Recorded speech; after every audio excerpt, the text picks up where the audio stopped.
Comme je l'ai dit la dernière fois à Nantes, normalement j'ai un texte que je lis qui est ma conférence écrite.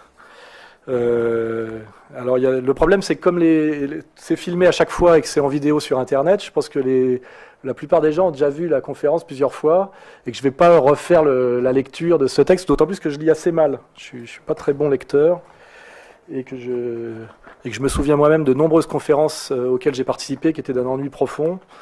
Donc j'ai pas envie de vous infliger ça. Donc cette conférence, je vais la poser là. Je vais pas y toucher. Je vais m'en passer. Et donc comme j'ai déjà fait une conférence à Marseille, je pense que certains l'ont vu avec le Libre Penseur, où on a abordé certains sujets. Une conférence à Rennes, où on a abordé d'autres sujets qui étaient d'ailleurs plus sur le sacré, qui circulent aussi sur Internet. La dernière fois, c'était à Nantes. On a parlé plus de politique, etc.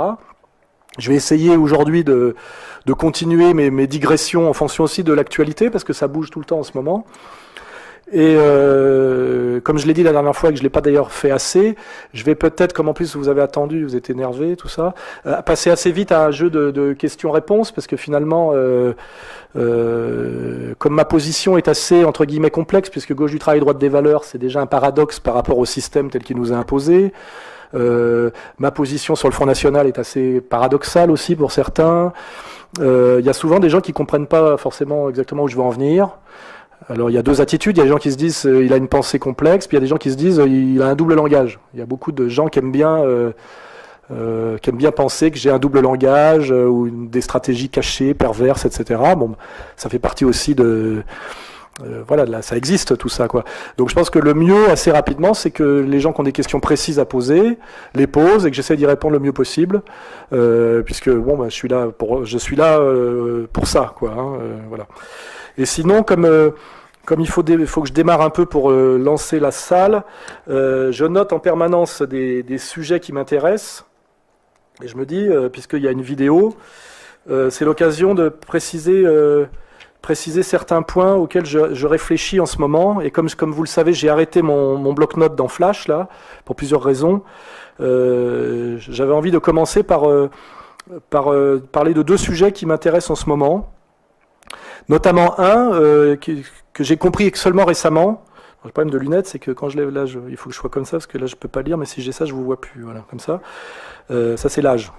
Commence à avoir du problème pour voir de près.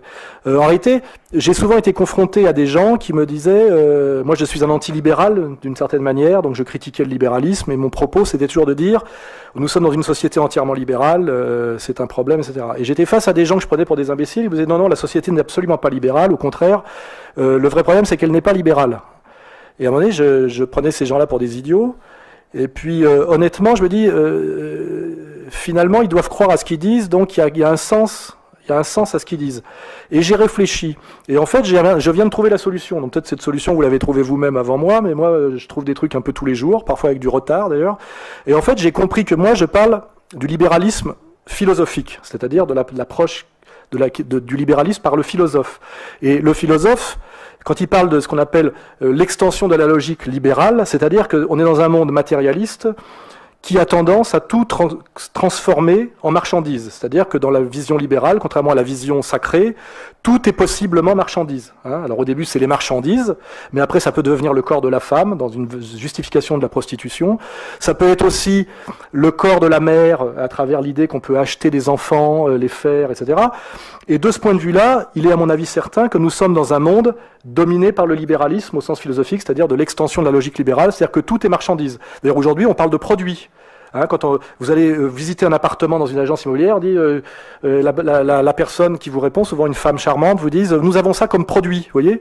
Et puis après, c'est-à-dire que l'idée que tout est produit. Alors un livre aussi est un produit culturel, n'est-ce pas? C'est-à-dire que on vous dit aujourd'hui dans une émission de livres, Marc Lévy qui a vendu 300 000 bouquins, c'est-à-dire qu'on vous dit voilà, c'est un grand écrivain puisqu'il a beaucoup vendu. C'est-à-dire qu'on est sur une notion d'un livre qui est une marchandise et dont la réussite n'est plus la qualité intrinsèque qui serait jugée selon des critères esthétiques, de cohérence, etc., mais sur le fait que ça a beaucoup vendu. Vous voyez, c'était inconcevable du temps de Bernard Pivot dans les années 70. Hein. Il y avait des grands écrivains comme Julien Green qui vendaient jamais plus de 40 000 livres, mais qui étaient considérés comme des écrivains parce qu'ils avaient une œuvre, une vision du monde qui durait depuis 30-40 ans, qui paraissait assez pertinente, etc. Et jamais on leur aurait fait l'injure de dire qu'ils vendaient moins que je sais pas quoi, que la Speakerine qui avait édité ses mémoires chez Robert Laffont. Aujourd'hui, nous sommes systématiquement dans une présentation, notamment, j'en parle pas pour le monde de la musique. Le monde de la musique est entièrement basé là-dessus. Il a vendu 300 000 disques, disques d'or, voilà, etc. Et de ce point de vue-là, nous sommes dans un monde où la logique libérale, c'est-à-dire la logique marchande, a envahi par cercles de plus en plus larges, tout ce qui était de l'ordre d'abord ce qui était de l'ordre de la marchandise, évidemment, c'est-à-dire le commerce de biens alimentaires, d'objets, etc. Mais après, de domaines qui, dans le temps, étaient considérés comme hors marchandise, même d'ailleurs au départ, même dans la société libérale du 19e siècle. Il y avait des choses qui étaient considérées comme étant hors de la marchandise, et on était encore sur une société mixte en réalité, où il y avait encore du sacré, des choses auxquelles la marchandise n'avait pas le droit de toucher. Et ça, on voit que ça a été aboli de façon d'ailleurs accélérée depuis mai 68. Ce qui est intéressant, c'est que finalement, mai 68 a surtout été pérenne comme finalement par sa désacralisation. Hein. Et là, de ce point de vue-là, j'ai raison quand je dis ça, nous sommes dans un monde intégralement libéral. Voilà. Après, j'arrive à la deuxième partie de ma réflexion, c'est que quand je dis ça, je suis face à un type qui, lui, me dit « Non, non, la société n'est absolument pas libérale ». Et en fait, il dit quelque chose de très vrai, il dit « C'est une société ». Et là, en fait, lui, il parle du libéralisme économique, donc qui n'est pas le libéralisme philosophique. Et le libéralisme économique, c'est de dire, voilà, le marché doit être autorégulé, c'est-à-dire il est une instance politique régulatrice en soi. Et quand on laisse le marché fonctionner, ça produit de la richesse, de la paix, de la prospérité. Et lui, sa remarque, c'est-à-dire que finalement, le libéralisme n'existe jamais, parce qu'il est toujours sous domination militaire, impériale, etc. Et de ce point de vue-là, c'est vrai. Je ne sais pas si le libéralisme pourrait apporter la paix, etc. Mais il est certain qu'aujourd'hui, nous sommes dans un monde qui n'est absolument pas libéral au sens économique. Car aujourd'hui, nous sommes dans un monde où les gens qui imposent leur logique marchande ne le font pas au nom de critères libéraux, c'est-à-dire loi de l'offre et de la demande, ou comparés sur un marché libre et ouvert, mais entièrement au nom de privilèges oligarchiques, de mensonges, de manipulations, et notamment par la violence. Et je le dis aujourd'hui, la puissance aujourd'hui américaine n'est plus du tout une puissance libérale au sens qu'un pays qui domine par son économie, ce qui était le cas après-guerre, quand ce qu'on appelait la Pax Americana, c'est-à-dire que l'Amérique du plan Marshall, qui pouvait gérer le monde et imposer une certaine paix par un système de potelage économique, puisque le plan Marshall était un don non remboursable pour que nous nous alignions sur les valeurs de l'Amérique par un don économique, parce qu'elles avaient peur qu'on s'intéresse au système alternatif qui était le communisme soviétique. Voilà. On était là dans un monde américain qui existait, un peu comme la Pax Americana, et d'ailleurs le monde musulman de la grande époque musulmane, par le commerce, mais le doux et sain commerce. Or, aujourd'hui, l'Amérique est essentiellement une puissance économique en déclin, qui lutte contre le libéralisme par lequel elle serait vaincue par la Chine systématiquement, par la menace et l'injonction militaire. Vous voyez ? Et donc on est dans un monde de moins en moins libéral d'un point de vue économique et de plus en plus oligarchique, qui ressemble, comme je l'ai dit dans mon bouquin et ailleurs, à l'URSS à l'envers. C'est-à-dire qu'aujourd'hui, nous avons ce que Attali appelle d'ailleurs l'hyperclasse nomade mondiale, qui sont des privilégiés, qui imposent leurs lois et leurs décisions au détriment même de la prospérité économique. On voit aujourd'hui que le système du capitalisme financier américain est un système entièrement destructeur de richesse au sens libéral du terme. Il crée de la désindustrialisation, du chômage et de l'appauvrissement.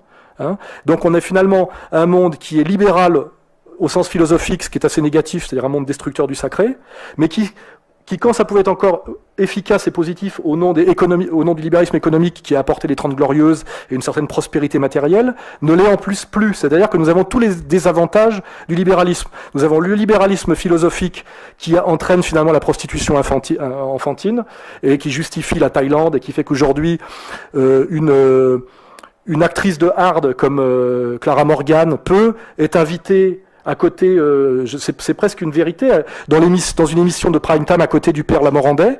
Hein, ce sont deux acteurs sociaux de la société civile. On a un ecclésiastique et une putain, et chacun fait son boulot. Et finalement, il y en aura même pour vous expliquer que ce que fait Clara Morgan est plus utile finalement pour l'équilibre.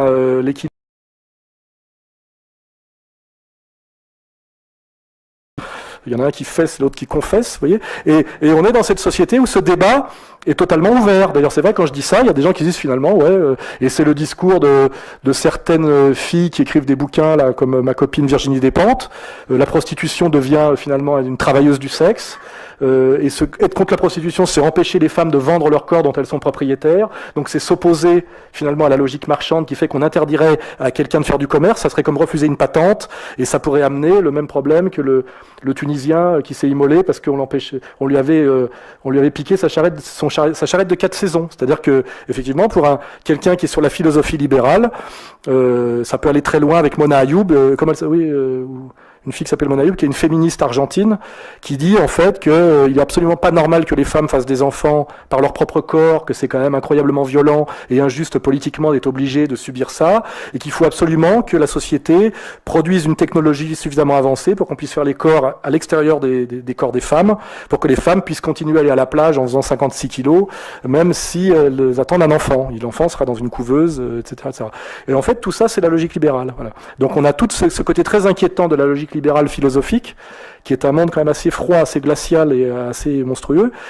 Et par contre, là où ça peut être intéressant, qui est effectivement le droit d'entreprendre, des choses dont on prend conscience que c'est quand même un plus quand on voit, par exemple, les blocages de la société cubaine, même si on peut l'expliquer en termes de politique extérieure, etc., ou ce qui a fait écrouler les pays de l'Est, le fait qu'on pouvait, l'État contrôler tout de A à Z, qu'on ne pouvait pas entreprendre, et que c'est quand même très intéressant dans une société humaine, si on a de la volonté et du désir de réussir, et des idées, de pouvoir monter une entreprise avec le droit de le faire, et que l'État vous contrôle relativement, vous en respectez des règles, mais vous ne vous empêche pas de le faire. Or, tout le socialisme historique qui a échoué était une lutte à mort contre l'esprit d'entreprise et le droit d'entreprendre. Alors qu'en fait, on peut penser que le système français, qui était un système mixte sous De Gaulle, une économie dirigée mais en même temps libérale, c'est-à-dire dirigée pour les secteurs clés qui sont l'énergie, les choses qui ont un sens stratégique à long terme, mais par contre une libre société pour la petite entreprise, était sans doute un modèle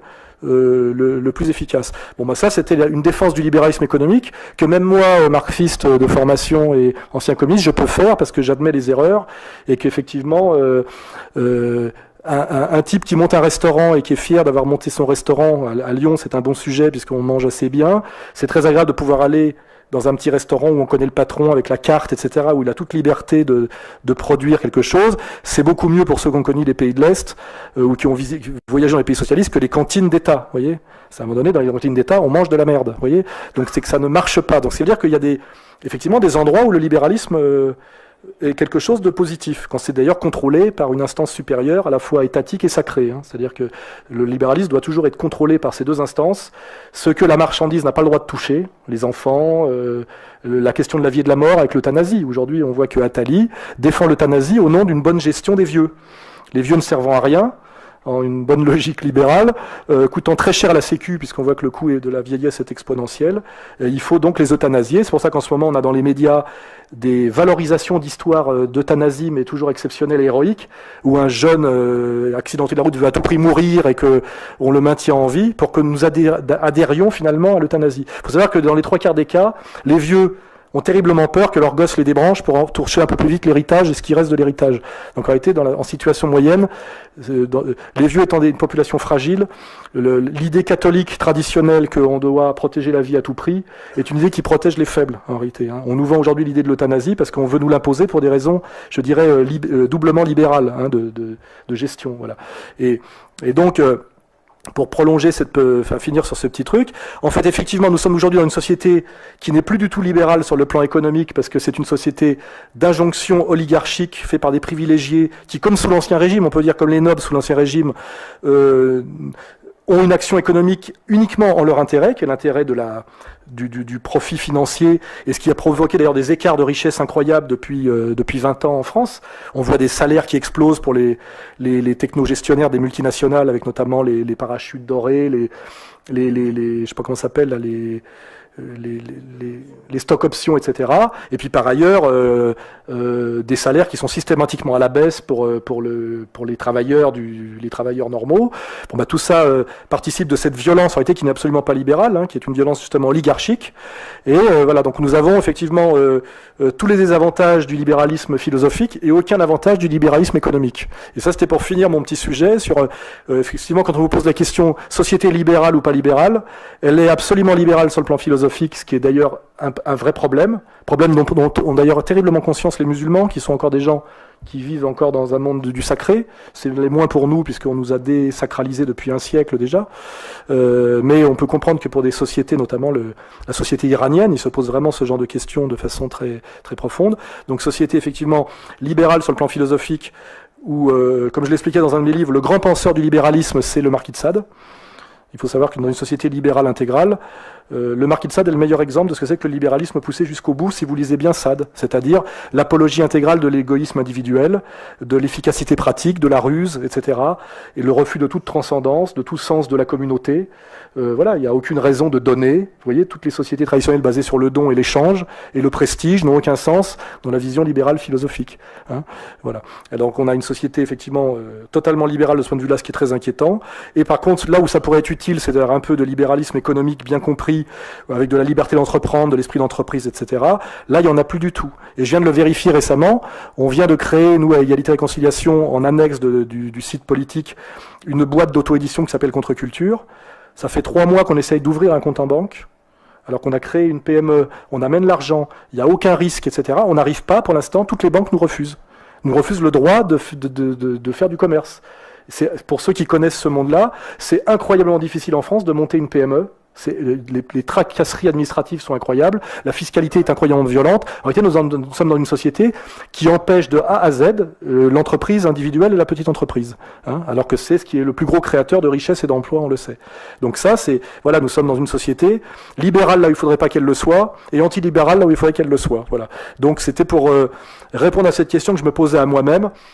Sur cette question de quand on parle de libéralisme, il y a deux compréhensions du terme, la conception philosophique et la conception économique, et c'est pour ça que c'est finalement dans le débat, les deux avaient raison, effectivement.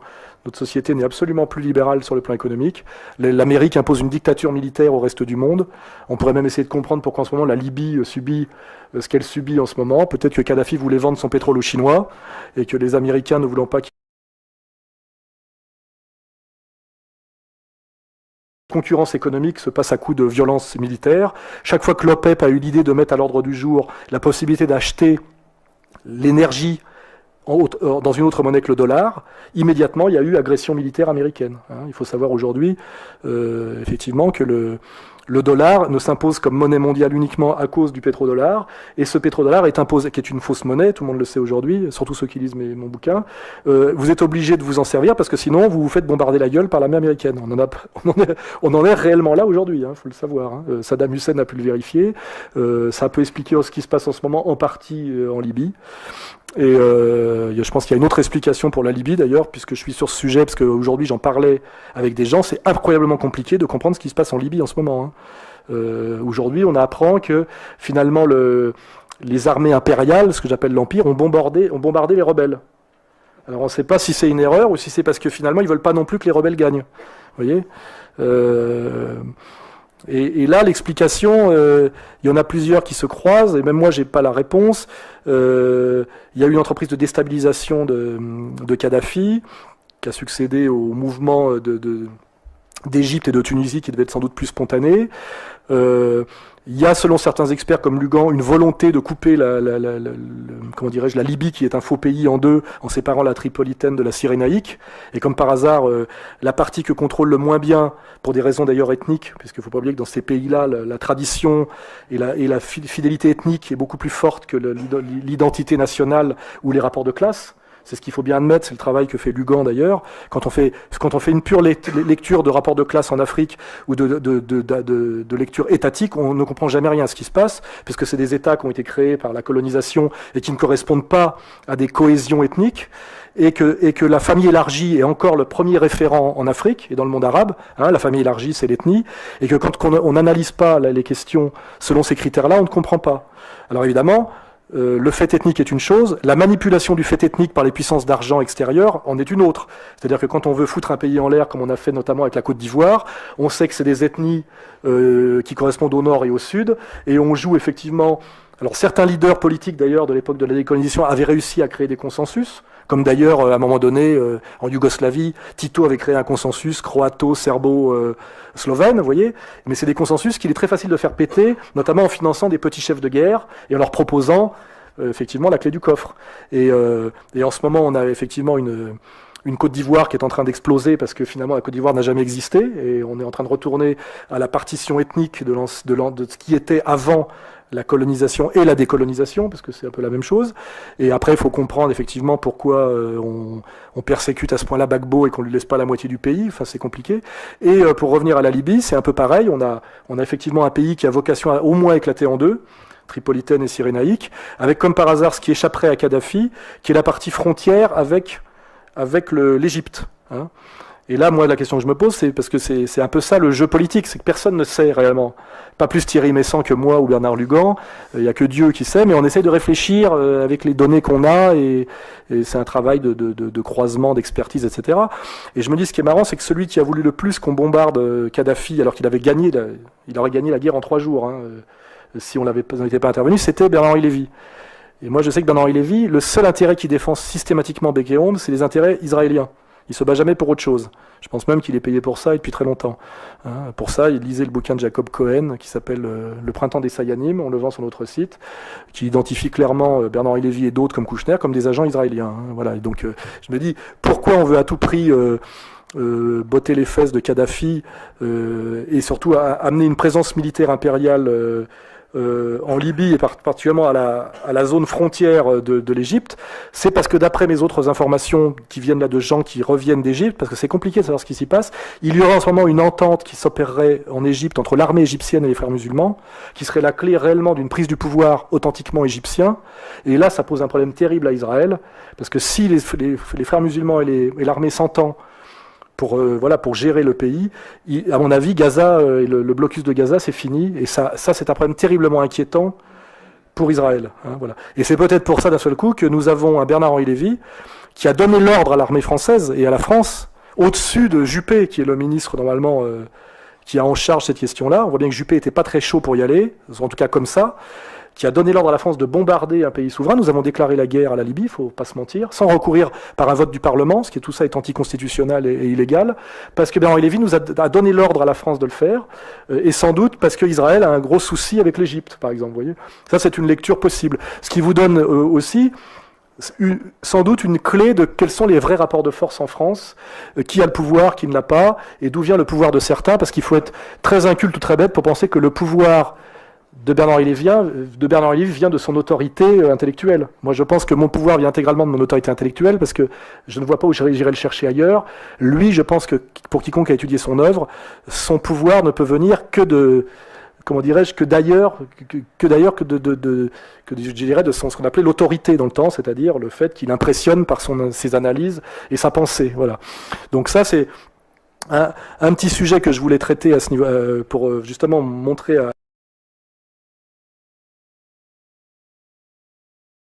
dans le monde arabe en ce moment, c'est assez compliqué parce que ça bouge tous les jours. Il y a forcément des choses très spontanées liées à des colères légitimes, à des chefs d'État qui étaient complètement, comment dirais-je, traîtres à leur peuple, on va dire même en termes économiques, et souvent très soumis d'ailleurs aussi à l'Empire, c'est-à-dire Empire, Amérique et Israël. En général, on trouve toujours ces deux marqueurs forts. Il n'est pas certain que la révolte contre ces potentats qui ont été assez vite chassés du pouvoir. On a vu Ben Ali, il suffit que l'armée lui ait dit voilà, on te lâche et il est parti. Moubarak, ça a été plus long à se décider, mais on n'a pas pu le maintenir non plus. Mais il est très possible que ces colères populaires c'est la stratégie impériale traditionnelle, manipulée et récupérée pour que finalement, de ces révoltes, ressorte une soumission au nouvel ordre mondial encore plus grande. On voit bien que Ouattara est un cadre du FMI. On voit bien qu'en Tunisie, ils ont essayé de coller au peuple égyptien des types qui étaient formés en Angleterre et qui étaient des purs agents impériaux, ce qui fait que finalement on remplaçait une mafia locale qui était la mafia Ben Ali par finalement des techno-gestionnaires de la multinationale impériale. Hein, c'est comme un peu, vous avez finalement un espèce de bar un peu chiant avec des loupards dans un coin. Alors effectivement, vous dites, ça, je suis content qu'on les ait virés, puis la semaine d'après, vous avez Starbucks. Vous dites, finalement, le bar de loupards était peut-être plus sympa que cette saloperie de chaîne américaine. Voilà, donc vous vous dites, finalement, est-ce que j'y ai pas gagné tant que ça? Voilà. Et c'est un peu peut-être ce qui se passe en ce moment au Maghreb et dans le monde arabe, c'est qu'on est en train de déboulonner des chefs, on va dire des potentats à l'ancienne qui correspondent à l'ancien monde, pour ne mettre en fait que des gérants de chaînes, vous savez, comme pour les hôtels, etc. C'est-à-dire qu'à la fin, tous ces mecs-là seront des gérants de l'Empire mondial qui ont fait leur classe aux États-Unis, Angleterre, FMI, etc. Et ça, on ne le sait pas encore aujourd'hui, mais c'est peut-être ce qu'on va constater. Et il y a un bras de fer permanent en Tunisie en ce moment, hein, avec le peuple qui est d'ailleurs assez mature, parce qu'en fait les Tunisiens ont refusé jusqu'à présent tout ce qu'on leur a proposé. Les Égyptiens ont aussi beaucoup résisté. Ils se sont pas contentés de virer comme nous on a viré Louis XVI, vous voyez, ils ne se sont pas contentés de ça, ils n'ont pas eu derrière la loi Le Chapelier, et finalement la bourgeoisie, voilà, pour l'instant ils n'ont pas perdu ce combat, hein, ce combat post-révolutionnaire, on va dire, c'est qu'ils refusent beaucoup de ce qu'on leur propose. Alors on leur propose un agent américain, ils l'identifient, un agent anglais, pour l'instant ils essayent quand même d'accéder une représentation politique qui correspond aux intérêts de leur pays. Mais ce combat se prolonge en Tunisie, encore en ce moment, et en Égypte aussi. Voilà. Et d'après les infos que j'ai, en Égypte, ça se passerait pas trop mal, c'est-à-dire que il y aurait des forces réellement égyptiennes qui tenteraient à passer des accords pour essayer d'échapper comment dirais-je, à ce qui était le cas sous Moubarak, c'est-à-dire l'Égypte entièrement sous contrôle impérial, avec ce déshonneur pour le peuple égyptien qui se sent très solidaire du malheur des Palestiniens et qui fait un boulot dégueulasse, qui est un boulot de gardien de camp, il faut le dire, si on veut faire des parallèles, c'est-à-dire de participer à la souffrance de Gaza, parce que effectivement, il bloque Gaza pour Israël, quoi, je veux dire. Et c'est une des choses sans doute qui a déstabilisé beaucoup Moubarak, c'est-à-dire que ces potentats locaux étant obligés de se soumettre à l'Empire, notamment sur la question israélienne, c'est souvent ce qui les discrédite totalement par rapport à leur peuple, qui eux, c'est évident, sont en général des musulmans culturels très attachés à la cause palestinienne, et notamment depuis en plus que la cause palestinienne a revêtu un caractère religieux qui a été voulu au départ, il faut le savoir, par l'entité sioniste, qui a joué la carte du Hamas, et comme du Hezbollah d'ailleurs, contre le FPLP, c'est-à-dire contre dans le temps des mouvements qui étaient laïques et marxistes. Hein, voilà.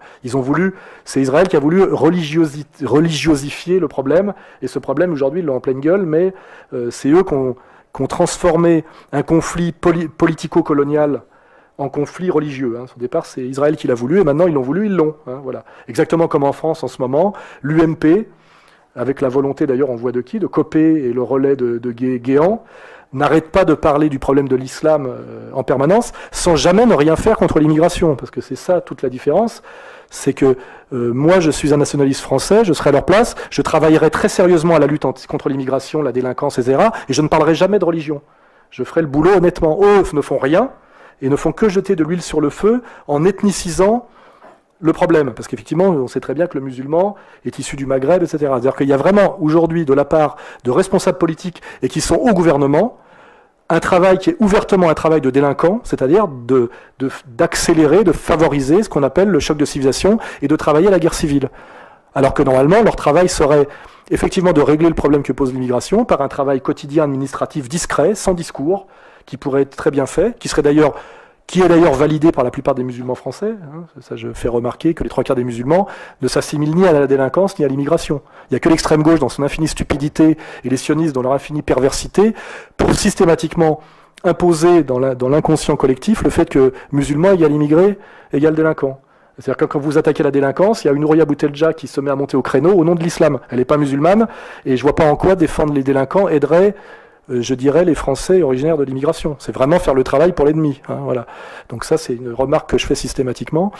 Voilà. Donc on est dans toutes ces choses, dans toutes ces manipulations perverses, et toutes ces digressions pour vous amener à ce qui est mon sujet moi, et qui fait d'ailleurs que souvent on ne comprend pas tout à fait ce que je fais, c'est que la réalité politique est infiniment complexe et perverse, et que si on est amené, notamment par la massification du spectacle sportif, et je pense que c'est une des fonctions symboliques et politiques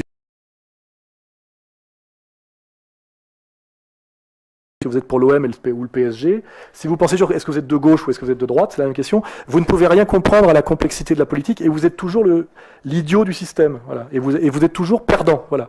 On voit très bien aujourd'hui que si on réfléchit à la prochaine présidentielle, Sarkozy a été élu sur un mensonge, qui était d'ailleurs un mensonge, qui était de promettre la même chose que le Front National, hein, c'est-à-dire de la sécurité, de la fierté nationale, de l'identité, du drapeau français. Immédiatement, il a fait venir tous les mondialistes, les Kouchner, etc.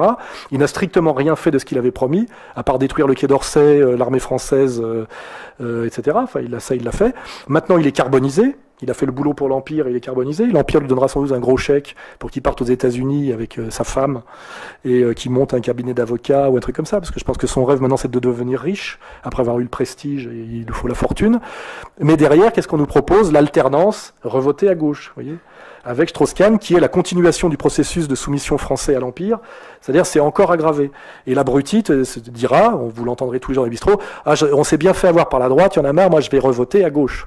Et à gauche, ça consiste à voter pour le patron du FMI, vous voyez, qui est encore, selon les critères sérieux, plus à droite que Sarkozy. Même Mélenchon le dit, vous voyez. Ce qui n'empêchera pas Mélenchon d'appeler à voter Strauss-Kahn s'il est face à Marine Le Pen au deuxième tour, au nom de la lutte contre la menace fasciste. Vous voyez. C'est en quoi la politique est un jeu incroyablement pervers, puisque c'est un jeu qui vous, comme un labyrinthe, qui vous ramène toujours à la case couillon, c'est-à-dire le pouvoir n'est jamais pour vous et ça ne vous rapportera jamais rien en termes de décision économique. Et c'est très bien fait, je veux dire, c'est un système de domination.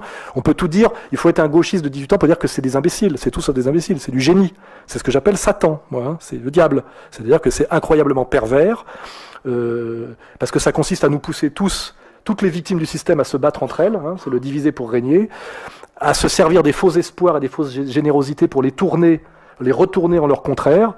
Et on le voit d'ailleurs chez des tas de jeunes qui croient bien faire en allant voter Besancenot, qui croient bien faire en adhérant à Ni pute ni soumise ou à je sais pas quoi, à touche pas à mon pote. On a le recul historique aujourd'hui, plus l'analyse que j'ai faite avec d'autres d'ailleurs, pour bien comprendre qu'à chaque fois on s'est fait rouler dans la farine. Voilà. Et d'où moi mes positions provocatrices souvent, et mes alliances qui ont un sens à la fois, je dirais, pédagogique, un sens politique, puis un sens de démystification. C'est-à-dire que oui, je préfère Le Pen à Julien Drey, il n'y a pas de problème. Oui, si aujourd'hui les Français d'origine immigrée sont dans la merde, alors que ça fait 4 générations qu'ils sont là et qu'on les traite encore d'immigrés, alors que leur père et leur grand-père pratiquement sont nés ici, c'est pas à cause du Front National, il n'a jamais été au pouvoir. Par contre, le PS a fait un travail incroyablement pervers pour expliquer aux jeunes issus de l'immigration, que leur destin c'était footballeur ou danseur de hip-hop ou tagueur, voyez, ce qui par ailleurs d'ailleurs est puni par la loi comme dégradation, vous voyez, voilà. Et à un moment donné, moi ce que je dis, c'est des choses comme ça, on peut tout reprocher à Le Pen, mais le problème c'est que sur le plan symbolique, parce qu'il n'a jamais exercé le pouvoir une seule minute. Par contre, ceux qui ont exercé le pouvoir et qui prétendaient nous défendre, ça peut être les travailleurs français, les Français d'origine immigrée, la classe moyenne d'ailleurs, on peut le dire, si on associe l'UMP et le PS, qui votent d'ailleurs, on le sait, 93% des lois européennes ensemble, hein, les vraies décisions venant de l'Europe, donc en fait c'est le même mouvement. Si on additionne tout ce qu'ils ont fait depuis 30 ans, ça a été systématiquement en défaveur du prolétariat et du monde des petits salariés, des entrepreneurs de la classe moyenne, des Français d'origine immigrée. Je ne vois pas dans quel secteur ils ont favorisé, à part le secteur de la rente financière, hein. Je veux dire, c'est une analyse économique objective, partagée par tous les experts honnêtes et sérieux. Et le seul truc et là, vous avez aujourd'hui Martine Aubry qui revient. Ouais, on pourrait faire un gag de Groland, une vieille pute de 60 ans habillée en blanc avec du rouge à lèvres et qui dit j'existe de me marier à l'église, je suis vierge, vous voyez. Elle arrive pour vous dire en gros que ça y est, elle va remettre la France, enfin voilà, elle va régler les problèmes, comme si elle arrivait de nulle part, quoi. Je veux dire, alors qu'elle participe à la mascarade depuis, j'ose même pas, je pense que j'étais même pas né qu'elle était déjà là, qu'elle est la fille de son père, Jacques Delors, qui est un peu le prédécesseur de Strauss-Kahn, hein. Il faut savoir, en termes dans l'oligarchie mondialiste. Et il y a quand même, grâce au travail des médias, à la bêtise, et notamment au relais des éducateurs abrutis de l'éducation nationale, qui sont... Pour ça, quand on supprime des postes dans l'éducation, je me demande si c'est un mal ou un bien. Parce que quand je vois le niveau de conscience politique des éducateurs officiels, déjà ils savent déjà plus écrire le français, ils sont totalement incultes, mais en plus ils distillent de l'idéologie de soumission à cette idéologie dominante qu'on peut appeler métisseuse, mondialiste, etc. Je me dis finalement l'écroulement de l'éducation nationale est peut-être une chance. peut-être finalement. Hein. Ces jeunes qui ne vont pas à l'école, je pense d'ailleurs qu'ils ont un très bon instinct, ils y vont pas parce qu'ils n'ont aucun respect pour leurs profs et qu'ils savent d'instinct que leurs profs n'ont rien à leur apprendre. Et je pense que souvent, ils ont assez raison. Moi, je n'ai jamais eu aucun problème avec mes jeunes, j'ai été éducateur, notamment sportif, avec les jeunes issus des quartiers, jamais aucun problème. Parce qu'ils se disaient, lui, il a quelque chose à nous apprendre. Quand je vois ce que c'est que le niveau des instituts aujourd'hui, et j'en ai accompagné certains même dans leurs études, je me dis finalement, il y a un très bon instinct des jeunes des quartiers de leur mettre... peut-être pas des baffes, mais à la limite, de toute façon, ils récoltent ce qu'ils ont semé, comme j'ai déjà dit. Hein. Ils leur ont dit, vous avez le sauvage, c'est positif, le français est de la merde, il faut pas apprendre, vous savez déjà tout. C'est à vous de me dire ce que vous voulez apprendre, c'est balèze. Dans le pédagogisme poussé jusqu'au bout, c'est le jeune qui décide de ce qu'il veut apprendre, vous voyez. C'est en gros, c'est bien, quoi. Et je me dis finalement, cette catastrophe à laquelle on assiste en ce moment est d'abord totalement, elle a du sens. Et finalement, ce rejet de l'éducation nationale par la jeunesse, sauf par la jeunesse, même peut-être pas par la jeunesse bobo, mais qui à mon avis est encore beaucoup plus conne que la jeunesse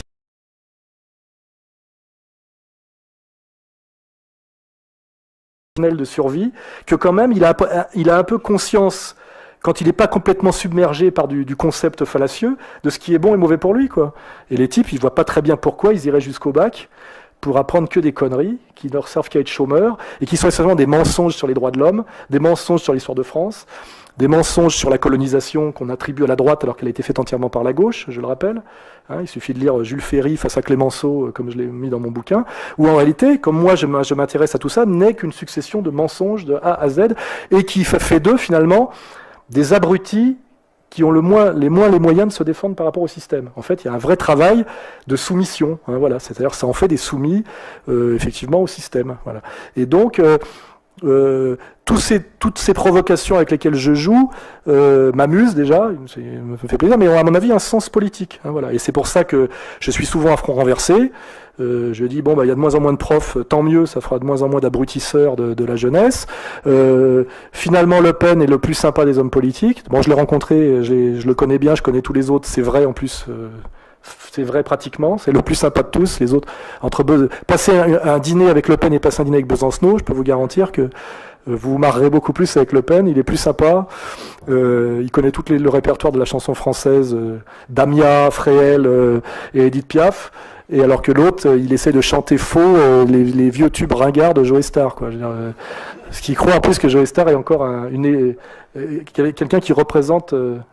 il s'est plaint d'avoir pas les musulmans. Il dit, je comprends pas que j'ai pas eu les musulmans en banlieue. J'avais pourtant une photo avec Joe Star. Pour vous dire, comme il connaît bien la sociologie, il a pensé que Joe Star, ça lui a amené les musulmans. Vous voyez. Voilà. Enfin voilà, donc tout ça est assez drôle finalement. Si on n'est pas chômeur et qu'on vit pas dans les quartiers difficiles, on peut trouver ça drôle. C'est vrai que pour ceux qui vivent dans les zones de non-droit et dans la précarité sociale, je reconnais que c'est pas drôle du tout. Et à ces gens-là, je leur dis d'ailleurs que ils ont totalement raison de vouloir faire la révolution, et que je pense que si on peut la faire, on la fera, et qu'on a inventé un instrument assez moderne à une époque qui s'appelle la guillotine, et je pense même qu'on pourra accessoirement la ressortir pour un certain nombre de gens qui, si un jour la France reprend le pouvoir sur elle-même, comme à un moment donné la France a été dominée par l'Angleterre sous Jeanne d'Arc qui a un peu repris le pouvoir d'elle-même, sont des gens qu'on pourrait légitimement faire rechercher par contumace, condamner au moins, je dirais, à l'indignité nationale et à la prison à vie, comme on l'a fait en envoyant à l'île du Diable un certain maréchal Pétain. Je pense que, je le dis honnêtement, je ne sais pas si c'est filmé, mais ça mérite, à mon avis, largement d'être jugé pour haute trahison, si jamais nous reprenons un jour le pouvoir sur notre pays. Non. Objectivement, tout ce qu'il a fait depuis 5 ans et de la haute trahison par rapport aux intérêts de la France et du peuple français. Il n'y a aucun doute là-dessus. Voilà. Et je ne pense pas que Strauss-Kahn est là pour réparer le truc. Voilà. Donc nous sommes, comme ça justifie aussi mon bouquin, dans une période très étrange et très intéressante, parce que moi j'ai vécu les années 90-2000, là c'était vraiment très déprimant. Fukuyama nous parlait de la fin de l'histoire, en gros tout était verrouillé, l'URSS était tombé, le paradis reaganien régnait sur le monde, on avait l'impression que c'était le monde de George Orwell. Alors aujourd'hui, nous sommes quand même dans une période d'accélération et où les choses se voient, c'est-à-dire qu'on commence à identifier certaines choses. Dieudonné a fait aussi pas mal le boulot. On commence à pouvoir libérer un peu ce que j'appelle la parole gauloise, et pas seulement avec Éric Zemmour, on peut le faire aussi avec Alain Soral et Dieudonné. On parle pas tout à fait des mêmes sujets d'ailleurs, mais tant mieux. Je veux dire que on est dans une période où la domination est très puissante, mais en même temps où elle est très identifiée comme domination illégitime. C'est pour ça que je trouve que ça ressemble à la fin de l'URSS. Le pouvoir soviétique n'a sous Brejnev, alors qu'il était totalement vermoulu de l'intérieur. Hein, on est dans un monde aujourd'hui, je crois, pour les gens qui ont un peu de lucidité, où il y a la Pravda, c'est-à-dire France 2, TF1, Le Monde, Libération, voilà, c'est la Pravda, on sait que c'est que du bidon, avec les intellectuels clés, Bernard-Henri Lévy, machin, les émissions de Franz-Olivier Gisbert et Guillaume Durand, ça s'appelle pas quoi, les Français parlent aux Français, enfin je sais pas, des trucs gaguesques comme ça, où tout le monde sait que voilà, c'est un défilé de francs-maçons, d'agents impériaux qui sont là pour raconter à peu près n'importe quoi. Et par contre, les gens sont sur Internet, cherchent des trucs, discutent entre eux, et notamment une des choses que je disais tout à l'heure à la personne avant vous, c'est je viens de vendre 20 000 bouquins en un mois, 4 fois plus que Bernard-Henri Lévy pour son dernier bouquin, avec un boycott intégral des médias dominants. Hein, pour un livre qui est au cœur de l'actualité et qui devrait faire débat. Et ça, c'est très agréable. C'est très très agréable de savoir que Bernard Lévy vend 4 fois moins de livres que moi, alors qu'il a toutes les émissions, et que moi, voilà, j'en vends 20 000, ça veut dire que je rentre dans les livres des meilleures ventes de l'Express, du Nouvel Obs, en ayant 0 média officiel. Tout ça par Internet, etc. Ce qui veut bien dire que la situation actuelle ressemble un peu à l'époque de l'URSS. C'est pour ça que moi, je dis que je suis un intellectuel français dissident. Il y a un vrai aujourd'hui, une vraie dissidence intelligente, grâce, c'est vrai, à Internet. J'espère qu'on gardera cet outil le plus longtemps possible, qui passera pas totalement sous contrôle. C'est pas évident parce que c'est un système mondial. Et donc, comme la police est encore nationale, c'est un peu difficile de le bloquer. Mais aujourd'hui, on a une vraie dissidence intelligente, transcourant comme vous l'êtes aujourd'hui, des gens issus de l'extrême droite intelligente, de l'extrême gauche intelligente, français de souche, français d'origine immigrée, c'est-à-dire que les catégories qui nous étaient imposées ne fonctionnent plus, qui sont des catégories de la domination. T'es de gauche, t'es de droite, t'es un beurre. Moi, je me rappelle quand Alain Krivine tapait sur l'épaule d'un petit touche pas à mon poste, disant il n'y a pas assez de beurre et de black dans la politique. Alors moi, je disais, dis-lui qu'il y a trop de fudge. Tu vas voir comme il va aimer. Tu vois, parce que c'est à peu près la phrase symétrique, quoi, je veux dire déjà. Ou les affiches des indigènes de la République où il y a marqué Rebeu, Renoir. Rebeu, Renoir. Je ne sais pas si vous voulez le niveau de respect que ça implique pour des gens qui sont issus de pays ou d'un monde qui ne se réduit pas à Rebeu et Renoir. Je veux dire, un Algérien, un Tunisien, un Marocain, un Kabyle algérien ou un Arabo-berbère, etc., n'ont pas envie qu'on les appelle rebeux. Je veux dire, c'est un vrai discours. C'est de l'indigénat. Hein, après, c'est l'autre qui peut dire Toubab aussi. Enfin voilà, c'est avec la petite tape comme ça. Julien Drey, viens ici. Vas-y, prends ton ballon de foot. Va faire. Le mec, je veux faire des études supérieures. Non, fais plutôt du hip-hop. Tu bouges bien. Voilà, ce truc-là. Aujourd'hui, ne fonctionne pratiquement plus. Enfin, je veux dire, moi, je sais que j'ai su aller parler dans des banlieues réputées difficiles comme à Vaux-en-Velin, à Mantes-la-Jolie et des endroits comme ça. Les types de SOS Racisme et de Ni Plus Ni Soumis ne pouvaient pas y mettre les pieds. On les a. Dominique Sopo, quand il fait une réunion publique, rassemble autant de gens que moi. Et je pense pas qu'il puisse. Enfin, je veux dire que les gens issus des quartiers ont envie de l'écouter. Hein, et ça, il y a que les gens qui regardent la télé qui croient que ces gens-là sont des mandataires réel. En réalité, tout ça, c'est l'URSS, quoi. Hein, c'est le président de la Société des gens de lettres soviétique, et puis tous les autres sont dans la dissidence. Il n'y a pas de goulag en France, heureusement. Enfin, de ce point de vue-là, c'est pas un pays monstrueux. Moi, je suis persécuté un petit peu, hein, quand même. Hein, mais c'est des persécutions démocratiques. Contrôle fiscal, redressement fiscal, petit passage à tabac de temps en temps par des milices communautaires autorisées, bizarrement. Voilà, enfin des petits trucs, mais je reconnais que c'est pas monstrueux. Vous voyez, ce soir, on nous a pas annulé la salle, il n'y a pas de. On savait pas que c'était moi, hein, d'ailleurs, on a oublié de préciser que c'était moi qui venais, parce que sinon à chaque fois 1 heure avant, la mairie nous la supprime, hein, et on se retrouve tous sur le trottoir. Enfin, voilà. Donc, on est dans ce monde très complexe. Des catégories qui nous sont imposées, mais auxquelles de moins en moins de gens croient.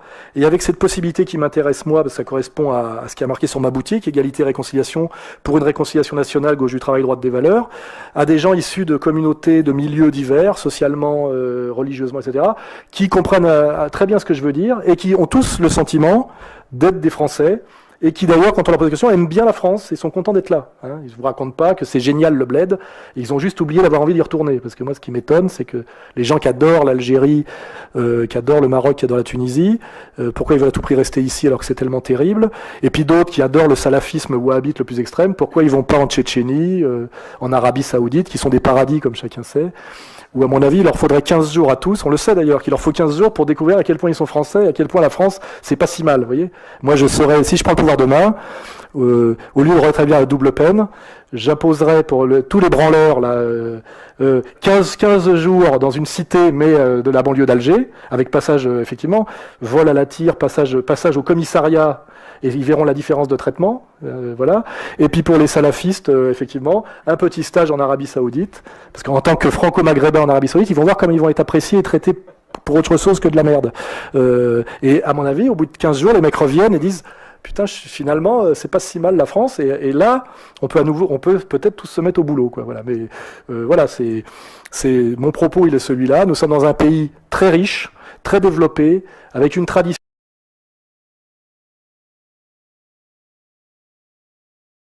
par rapport à l'Angleterre, qui est un pays communautaire où les gens ne se fréquentent pas. La France a un certain charme, un certain logiciel, un certain génie, ça s'appelle le génie français.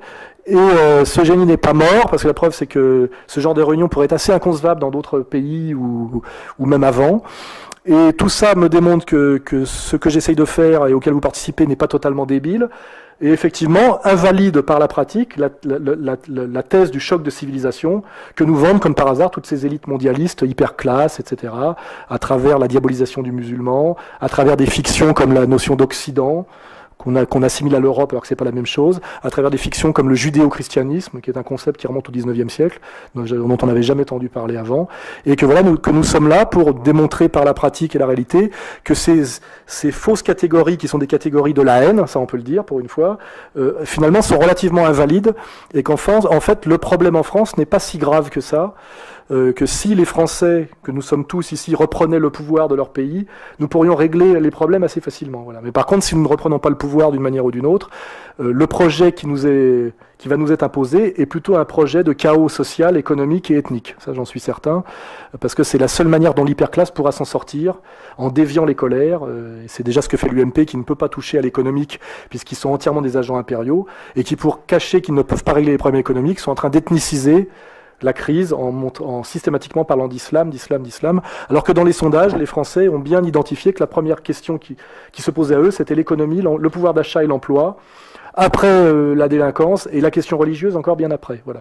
Donc, voilà, j'ai fini sur ce petit présentation globale de ma vision des choses, et maintenant, je vous propose de me poser des questions, et j'essaierai d'y répondre du mieux possible. Merci.